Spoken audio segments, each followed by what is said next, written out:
First Garden Report, first post-game Garden Report of the season. We've been doing a bunch of stuff, obviously following a ton of the goings-ons around the team. First, Joe Mazzulla head coaching game. First opportunity for Bobby Manning to head down to the Garden, which is where he is right now. Josue Pavon there as well. It's going to be a short post-game show. I know a bunch of you want to go watch the Patriots and do other things, but I mean, my goodness, Bobby, where do you want to start? Do you want to start with the 41 assists or the 22 threes or the 23 turnovers or the 29 fouls, or the 134 points? Whatever the Celtics did today, they did in excess. There was a lot going on. There was a lot going on in this game. But bunch of guys played, bunch of guys scored. Yeah, the thing, the overall theme that I like the best out of everything here, because again, how much are you going to put into regular season performances? I mean, preseason performances. Some, and there's certainly some people who you can see like, oh, he didn't do that last year. Grant Williams being one of them. But first real look at Malcolm Brogdon. Overall, my overarching theme, I like the pace.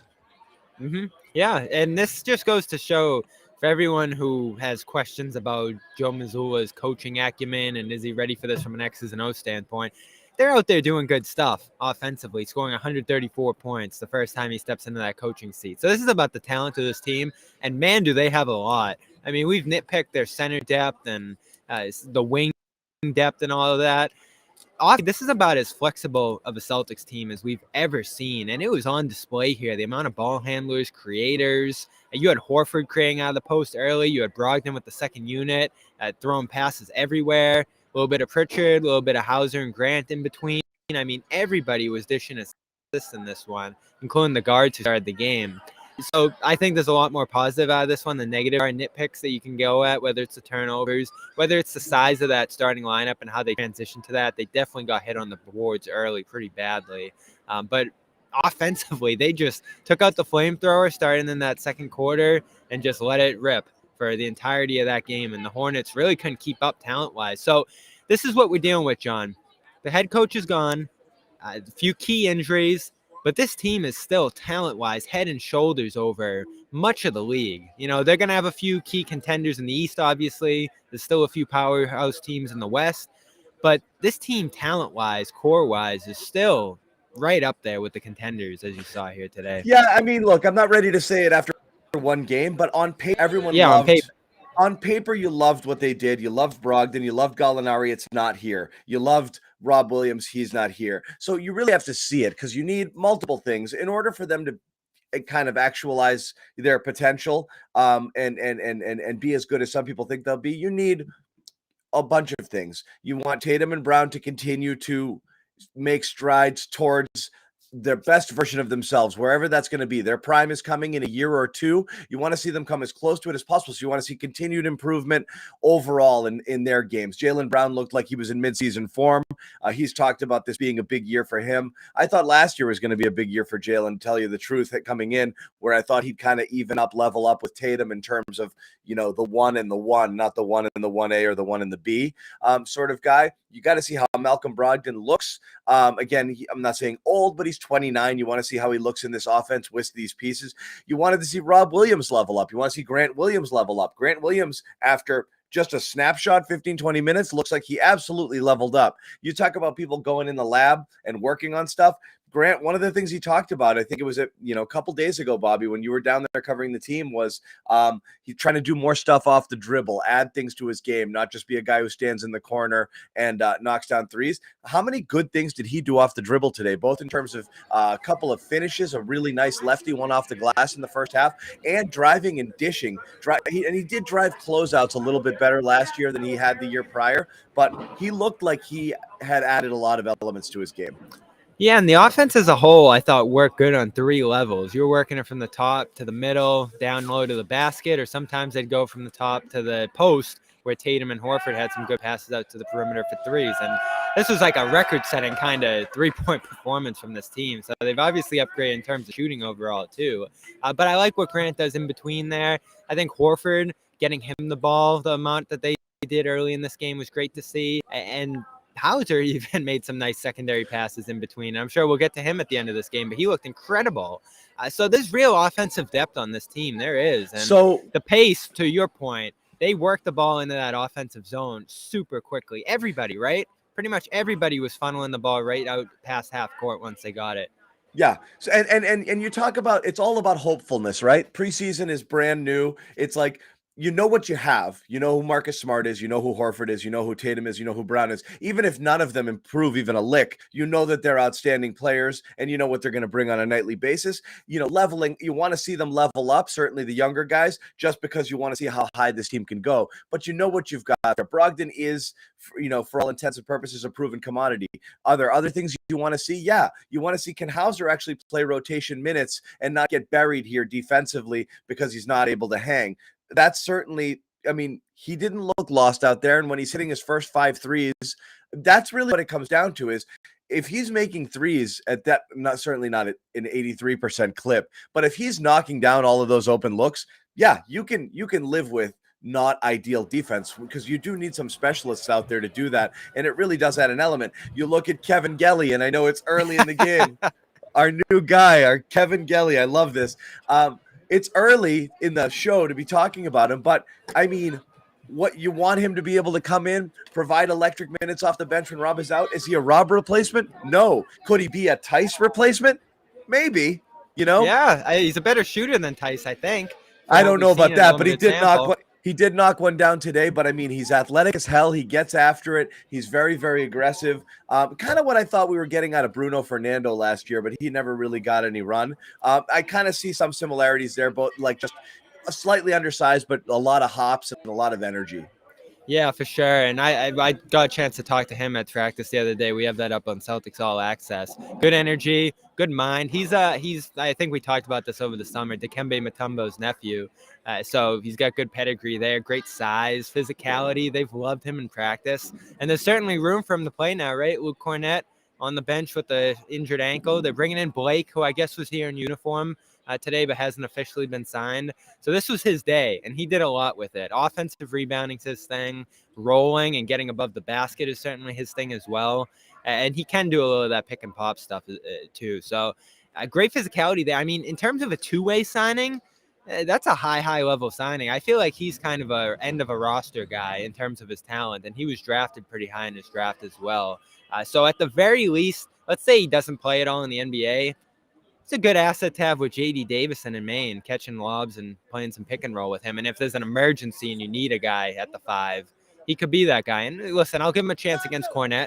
We'll see what happens there. I'm high on Cornett, but you get injured early, a guy can pass you by. And I did get a chance to talk to Luke in the locker room before the game, and he says this is looking a little more short-term than it seemed. You know, the swelling's gone down. I know it was 1 to 2 weeks that they were talking about, so it looks like he'll be back sooner rather than later. Yeah, and so look, and exactly that is, look, you're talking about, you know, you're going to play matchups, you know, with the bigs.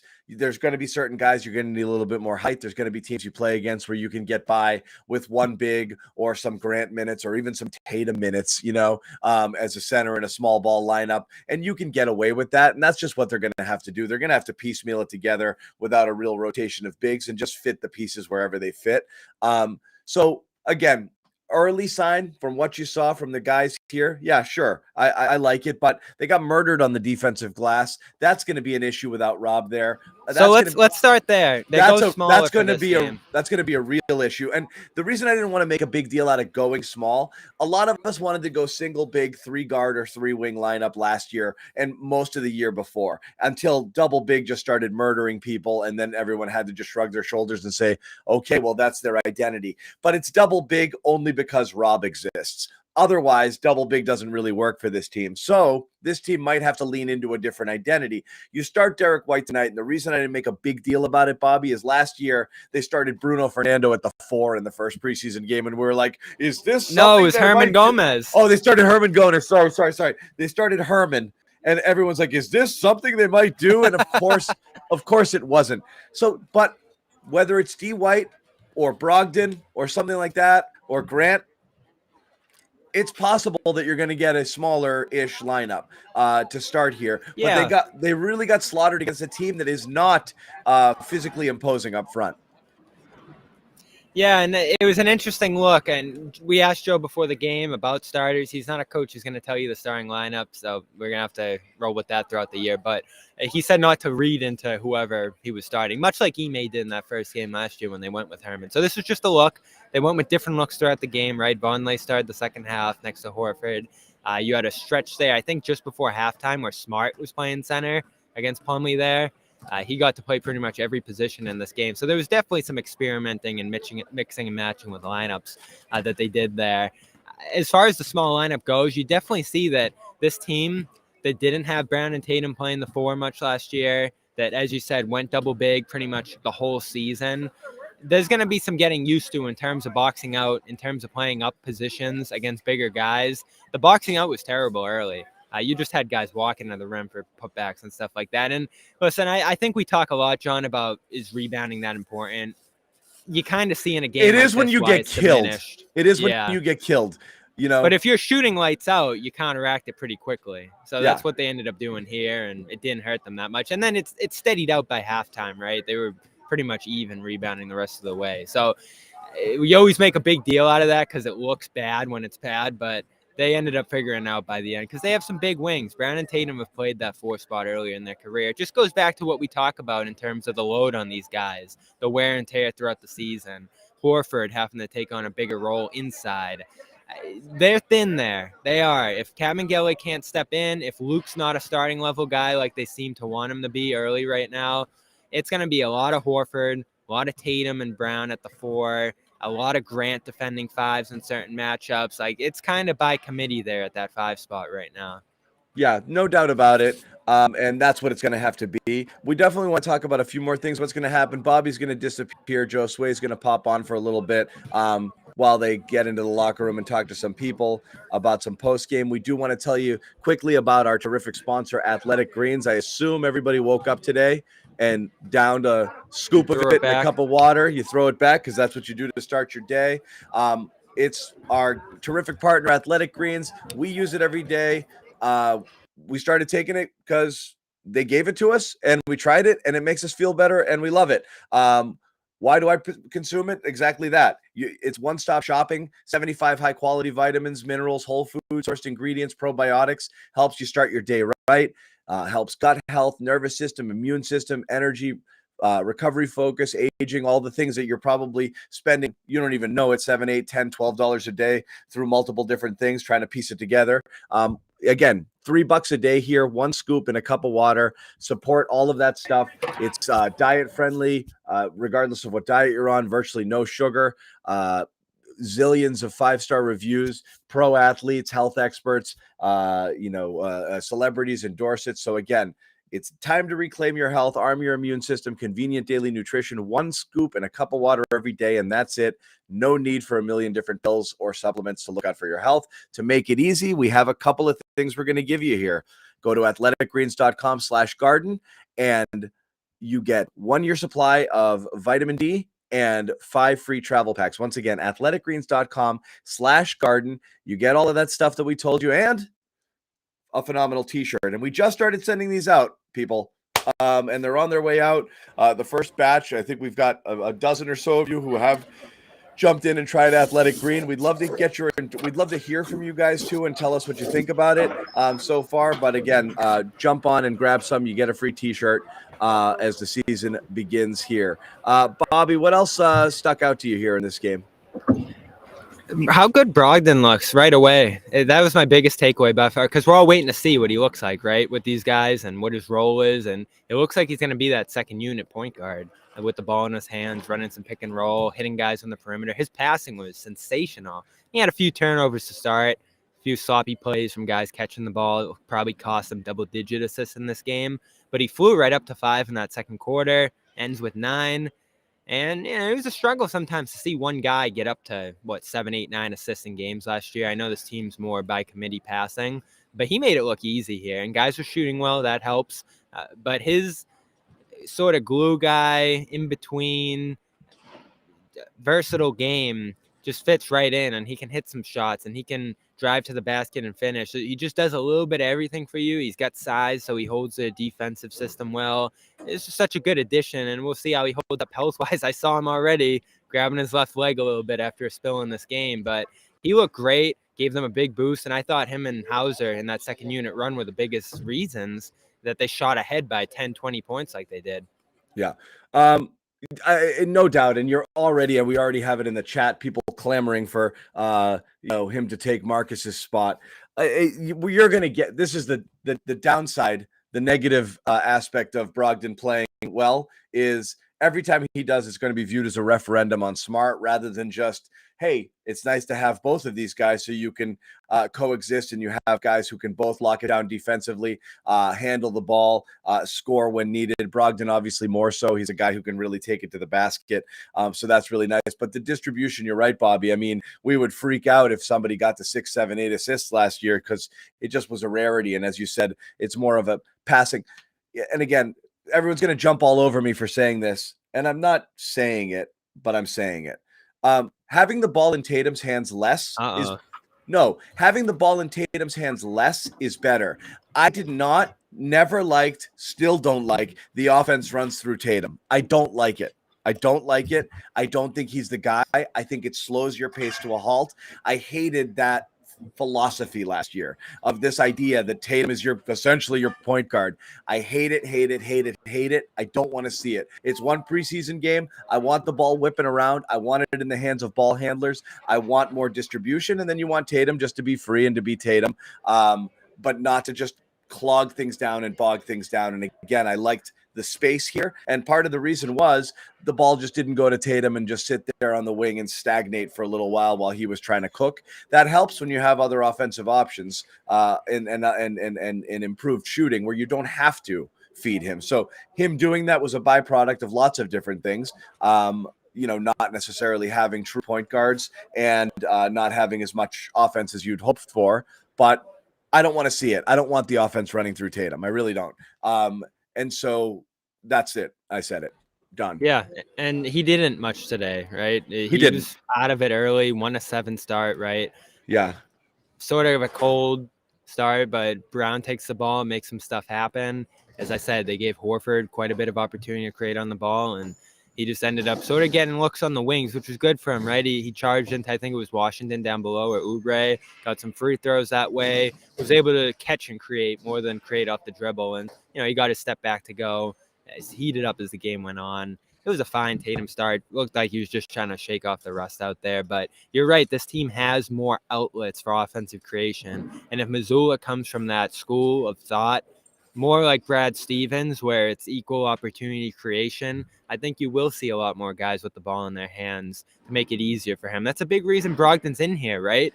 You needed to release the pressure valve on Tatum getting doubled. I think within the top 10 of players in the league, he received the top 10 most doubles in the NBA last year. But that's where he started struggling. But he welcomes it too, because he waits. And the longer you wait, when you get the ball in your hands, if you attack quick or make a quick decision, double team can't get there as fast. The problem is he's deliberate because he's setting up his defender, and the defense starts to creep, and it's really easy to cheat. It's really easy to blitz him high once he starts dribbling and you force him out to his right and further from the basket, cut off his passing lanes. I mean, the book on what to do there is out. Of course, he still had an all-star year. He's first team All-NBA, so he's still found a way around it. But the team's not its most efficient when they're just force-feeding him like that. You like to see the ball move a little bit more.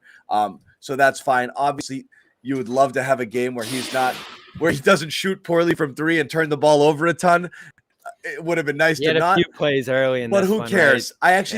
I actually thought he passed the ball really well. And I don't think he was looking to score and being super aggressive. He's just kind of getting reps right now. So I'm not putting any stock into anything out of Tatum's game. I will, however, put some stock into Jalen's game. What did you think there?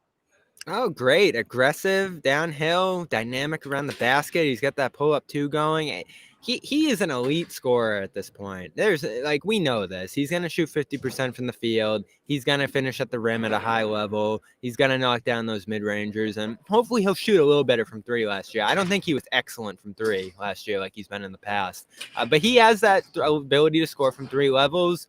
Looked better with the ball in his hands here. He's still in that finisher role, I think, more than the creation role, much like we talk about with Jason. There can be some struggles there, but it was great seeing him set a tone with 14, 16 early. Doesn't score as much the rest of the way, but that gave them the ability to stay in the game there, as he often does, and then everybody else took the torch the rest of the way. He looks like, as you said, in mid-season form, no rust whatsoever, great around the rim, hit his free throws for the most part. There wasn't much to hate about this one. Again, sloppy, just like everybody else with the ball at times. But this is a great debut for him. He looks good, and I think he's in the right position around a lot of playmakers. There's not a lot of pressure on him on this roster to be the one with the ball in his hands making stuff happen. Yep, no doubt about it. It's anything look different about his game? Whether it's like, because there's nothing he did today that you haven't seen him do a million times before. He starts hot. He's got the pull-up J. His handles looked pretty good. Again, 4 turnovers is something you would, again, like to do without. But what are you going to do there? But, just in terms of anything about strength, handles, athleticism, anything like stand out to you? He looks just his position. Maybe he looks a little bigger to me, but that's just me. Yeah, him and Tatum, they're going to have to play those bigger positions this year, which stinks, right? You'd rather have Rob out there and be running that unit that was so dominant last year. I thought he and Tatum had a tough time adjusting to that power forward spot through the early portions of this game here, but they made it work as the game went on. Offensively, I think it's a lot of the same stuff, and I'd still like to see the ball in their hands quite a bit, John. Like, there can be some balance there, and I still like the idea of having them be the point of attack, draw some doubles, get to some second level creation with the other guys, and feed them for shots and all that. But it's nice to have that balance where if they're getting absolutely blitzed, you can have some other guys take over and free them up. And I think that's what happened here to some degree in this game too. Yep. Bobby, why don't you head to the locker room? We'll get Josue's take a little bit, and then we'll wrap it up. That's all right. Accurate. Josue, first impressions on tonight, and one of the things we talked about with Bobby was just how much of everything there was, both in terms of the 134 points, the 41 assists. You got to be kidding me with friggin' 41 assists. Holy wow! Shooting lights out from three. My overarching take was the pace. I thought was incredible, which I really liked a lot. What were your main takeaways? Just the way that the order was so sloppy in itself, in my opinion. It's the first preseason game. You think last week and all that stuff, but I just, this team and obviously the core, it shows to adjust things on offense. Do with that. I know Malcolm wasn't here last year, but how much this guy can impact the game just from the standpoint of setting up. Every have to go out and score and go on a run or fall. I just felt like he was able to do something that they didn't have last year. Josue, we're having some mic issues here. I don't know if it's I don't know if you can disconnect something or check out your mic, but you're choppy. You're in and out here. See if you can fix it. If not, we're gonna wrap this thing a little bit early, and it's not the end of the world. As we said, it's preseason game number 1, but we're gonna have a ton more stuff on our Celtics channel. I don't know if it's the microphone on your headset, Josue, or you have something else to plug in. Am I cutting in and out? Cutting in and out. Am I cutting in and out? Yeah, we're gonna wrap it. So sorry guys, we have to wrap this one up a little bit early. We're having technical difficulties. But Josue and Bobby are down at the Garden. They got to do some post-game gathering right now. They're going to go do that. They're going to put a ton more stuff on our YouTube channel that you guys should check out after the game. If you haven't subscribed already, head over and do that. Let me show you what it's called. There it is. Our Celtics channel, Celtics All Access, youtube.com/Celtics All Access on CLNS. Go check that out. Bobby and Josue are going to have a bunch of post-game videos. We're going to put some post-game press conferences up there as well. And a little bit more to recap the game. It is a bit of a shorty, so I apologize for length. Both Sherrod and Jimmy will be back on Wednesday night, we will have a full post-game show. We'll probably go a full hour that night. So it's a little taste of the Garden Report, a little garden salad for you to try out for preseason game number 1. Again, a ton of good stuff coming out of this. Once again, Celtics, where's the final score? 134-93. Again, preseason game. Again, the Hornets fought a ton to like in Joe Mazzulla's head coaching debut. We didn't even really get into a couple things we wanted to talk about. Another story, some more details on Ime Udoka. Doesn't actually provide any sort of clarity. The Blake Griffin signing, what do you guys think of it? I'm a bit all over the place. I thought, what are we doing here? But at the end of the day, what's the worst that could happen, honestly? A veteran presence in the room and someone to play 5, 10, 12 minutes a game. Fine. Rotational big, have him play some small ball 5. I think there's some things you can get away with. A big body in there. He can defend a little bit. I don't think it's the end of the world. I might have made fun of him a little bit on Twitter. I feel bad about that. But we'll talk more about that, and hopefully we'll see him on Wednesday, so we'll be able to react to Blake Griffin's Celtics debut. But until then, as we said, subscribe to our channel. Make sure you check that out. And also for those of you who still watch the Patriots, and I know that number is dwindling as time goes on, Pats are going to kick off soon, and we're going to have a post-game show over on our Patriots YouTube channel. And if you have not subscribed to that already, and if you don't watch, you should check that out. That's going to be coming up around 7:30, 7:45 after the Patriots wrap up that game. Once again, the Celtics beat the Hornets 134-93. We miss you guys. We love hanging out with you guys. If you can, and if you're interested in it, even if you don't buy it, support our sponsors, athleticgreens.com/garden. Check it out. Read up a little bit on it. If you're curious, it's worth it. Good deal here if you use this promo code at the athleticgreens.com/garden. And also our other sponsor, Calm. We didn't get a chance to talk about at length, but everybody here knows Calm. They've been with us for over a year. Again, this deal is still good with the Garden Report, 40% off. It's the only place you can get it if you go to calm.com/garden, America's #1 health and wellness app. Again, all of our sponsors here are designed to do things to make you feel better. If you sign up for either of these things, as I've said before, sign up for either. We'll give you a free Phenomenal t-shirt. There it is.